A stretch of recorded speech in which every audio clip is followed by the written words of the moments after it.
listening to the feature film. This is Cinematic Thoughts Part 2, brought to you by Brick the Foundation.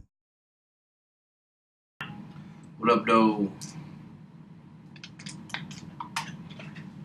I'd like to welcome you to today's session of Behind the Bars, Episode 3. We're going to be focusing on Spirit Change. It's a track off of Cinematic Thoughts Part 2, the feature film.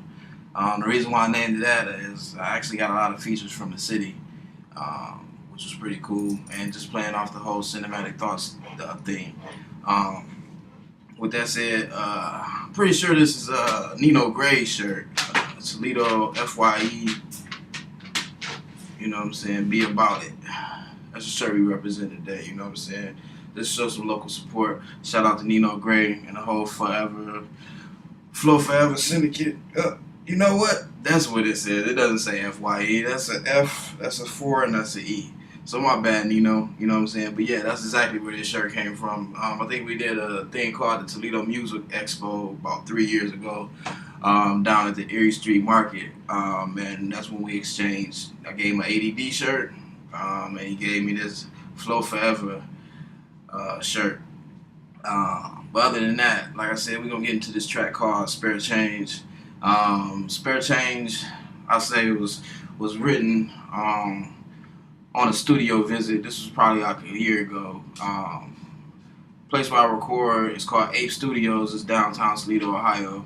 It's off of 18th Street and Adams. Right around that area, there's a place called the Cherry Street Mission, though, which pretty sure y'all are familiar with missions. They house homeless people, or disadvantaged people, rather. And in this area, around the corner from the studio, there's a corner store where these homeless people frequent, you know. And on one of my visits to the studio, I stopped in, grabbed the usual studio kit, you know, something to smoke, something to keep my palate from being dry, you know what I'm saying, a little bottle of water or some tea or energy drink, depending on what time of day it is, anything of that nature. Excuse me, my freaking is black and mild. That's why I'm kind of hesitating with my speech.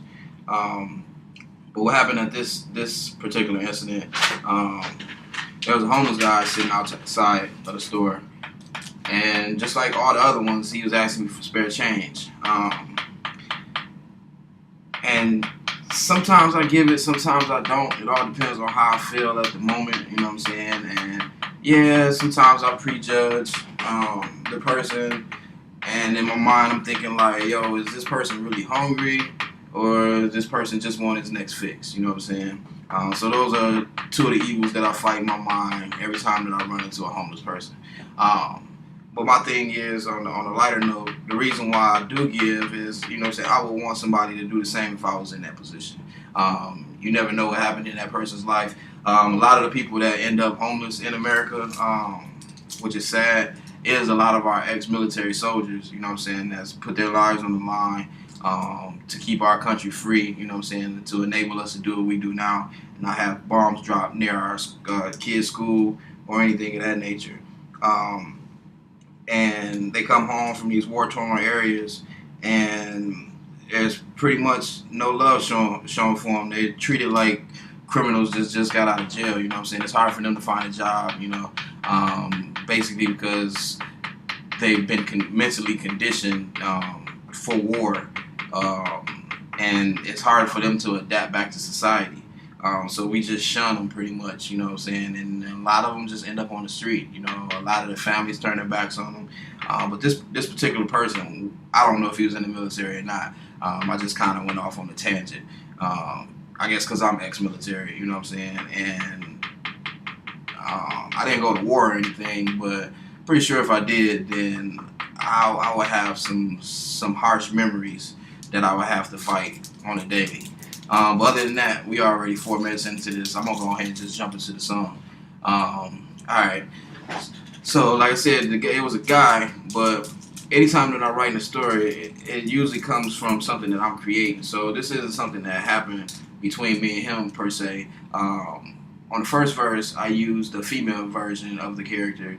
In the second verse, I used the male version of the character. So in the first verse, it went, oh, She asked for spare change, her parents said that she needed it. Fuck it, plus I'm feeling good anyways, cause his weed is lit. That's just the intro, you know what I'm saying? That's telling you, you know what I'm saying? As I pulled up to the location, you know what I'm saying?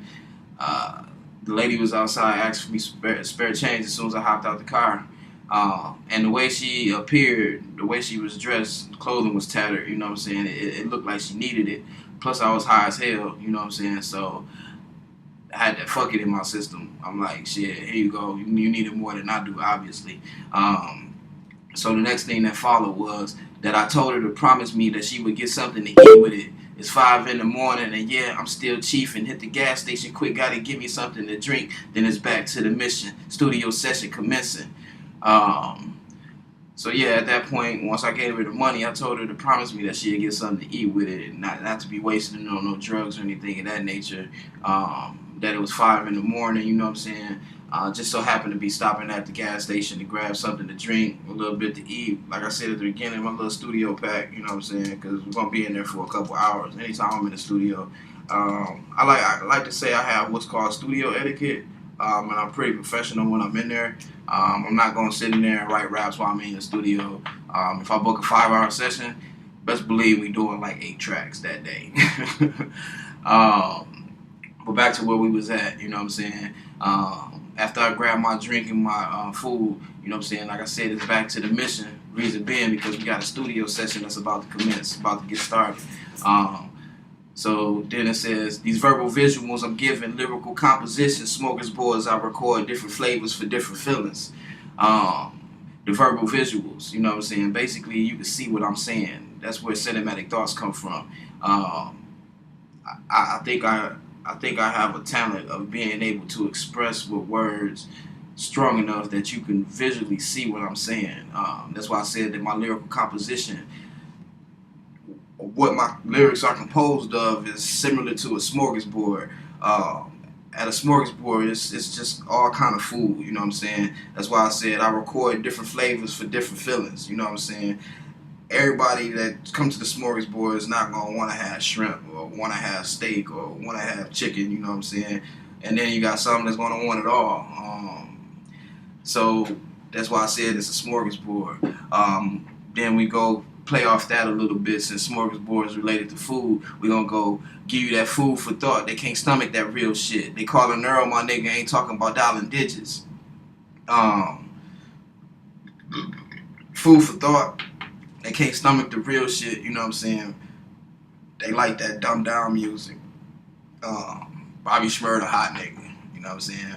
Cool song, but all he really did was snitching at the whole track, you know what I'm saying? But they suck it up, you know what I'm saying? That's what they like, that's what they eat. You give them food for thought and they can't stomach it. They ready to call Earl. Calling Earl is an old hood way of saying that you threw up, you know what I'm saying? Like, oh, you just calling Earl, my nigga, you know what I'm saying? Calling Earl, my nigga, ain't talking about dialing digits. So we wasn't really calling a person named Earl. That person, you know what I'm saying? Just saying that they can't stomach that real shit, so they throwing up. So they calling Earl, my nigga, ain't talking about dialing digits. Unsettling is this feeling of me knowing that the money I just gave her, she probably about to smoke it. 90% of me feeling like now I'm helping to support her. Habit of smoking rocks that developed from her snorting. Alright, so yeah, that just jumps into how, like I said, back to the two devils, the two evils that I'm fighting. Whether she's going to use it for food or whether she's going to use it for drugs. That's when I said it's the feelings unsettling.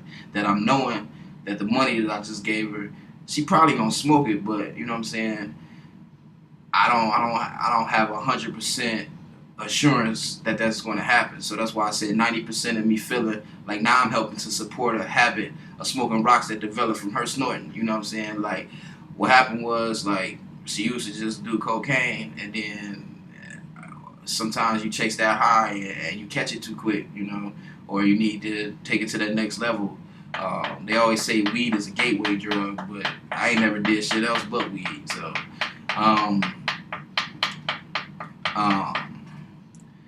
So yeah, habit of smoking rocks that developed from snorting, and caught that high every time that she would chase it. But then that got boring, needed something to replace it, and started freebasing.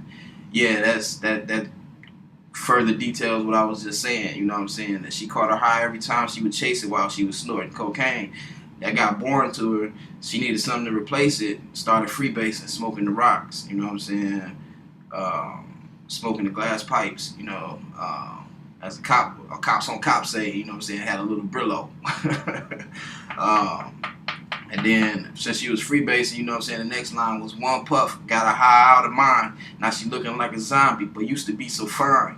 Prom queen and it's just a homecoming. Beautiful as a teen, hard life as a grown woman. You know, that just goes to show, like, I remember staying in the hood, like, there was some OG chicks that used to be bad that they used to say, you know what I'm saying? And you would see pictures from when they was in school, and then, like, as we grow up and become older, all we see them as is the local crackhead. You know what I'm saying? Like, the days of her being the prom queen are irrelevant now. You know what I'm saying? She's going through real life as a grown woman, and it's taking a toll on her. You know what I'm saying? Her using these drugs is putting her in the state of a zombie. You know what I'm saying? Like, the body is present, but the mind isn't. You know. So then that's when it says. But now she's just a local fiend that hangs up at the store, waiting for you to crack your door. Spare change for food is what she's going to ask you for. But all she really wants is a hit from that glass dick. Should you trust her, make a choice, yes or no. So at that point, I'm putting a decision in the user's hand. I mean, in the listener's hands. Would you trust them? You know what I'm saying? How do you feel when somebody asks you for spare change? What's your reply? Do you give? Do you not give? You know what I'm saying? Do you give a fuck? Could you care less? You know what I'm saying? Do you ever think that maybe you will end up in a position like this in your life? You know what I'm saying? That's why I said, like, you know what I'm saying, she's relegated to just being the local fiend that hangs up at the corner store. And she just spends mostly all her day just standing at the store waiting for somebody to pull up and open the door. And as soon as they do, she asks them for spare change. You got any spare change? Got any spare change? Help a sister out, stuff like that. You know what I'm saying? And it's only human nature for our mindsets to go to, like, it's like I said at the beginning, is it this person's looking for their next fix, or is this person really trying to put food in their belly? You know what I'm saying? Now, if they just trying to put food in their belly, then I'm all for it. But shit, I'd rather buy me some more trees than supply the cocaine or whatever habits you got. She asked for spare change, her parents told me she needed it. Fuck it, plus I'm feeling good anyway, cause this weed is lit. Told her to promise me that she would get something to eat with it. It's 5 in the morning and yet I'm still chiefing. Hit this gas station quick, gotta get me something to drink. Then it's back to the mission. Studio session commencing, these verbal visuals I'm giving. Lyrical composition, smokers boards, I record different flavors for different feelings. Give you that food for thought, they can stomach that real shit. They callin' Earl, my nigga ain't talking dollar digits. Unsettling is the feeling of me knowing that the money I just gave her, she probably bought to smoke it. 90% of me feeling like now I'm helping to support her. Habit of smoking rocks that developed from her story, and caught that hot every time that she would chase it. But then that got boring, needed something to replace it, and started freebasing. One puff, got her high out of mind. Now she looking like a zombie. Used to be so fine, prom queen, and it's just her homecoming. Beautiful as a teen, hard life as a grown woman. But now she's just a local fiend that hangs up at the store, waiting for you to crack your door. Spare change for food is what she's gonna ask you for. But she really wants a hit from that glass dick. Should you trust her, make your choice, yes or no. Spare change, loose dollar bills, empty pockets, I know how it feels. Sometimes we all need hope, and I'm just being real. Look, just say what's up and trust the money in a cup, man. Spare change, loose dollar bills, empty pockets, I know how it feels. Sometimes we all need hope, and I'm just being real. Look, just say what's up and trust some money in a cup, man. He's sleeping beside the building and he randomly awakes. Every few customers pull up, he asks them for some change. To the drugs, he's a slave, can't free the mind of the chains. He be out there every day, whether the sunshine or it rains. Dang, translate the slang, another poverty-stricken nigga. And who's to blame? I could be in those shoes, but didn't choose that lane. Niggas done passed away, I'm still in the driveway with the engine running, guess I'm letting the gas waste. Chief in my eyes red like my foot just stuck on the brake. Exhaling smoke, man, I'm feeling great. My nerves calm, on my path I stay straight. The fork in it helped me realize the force within them. Gotta keep it real and give you these authentic raw feelings that give me chills when making this art, nigga. Just watch me build the foundation. I'm destined for greatness.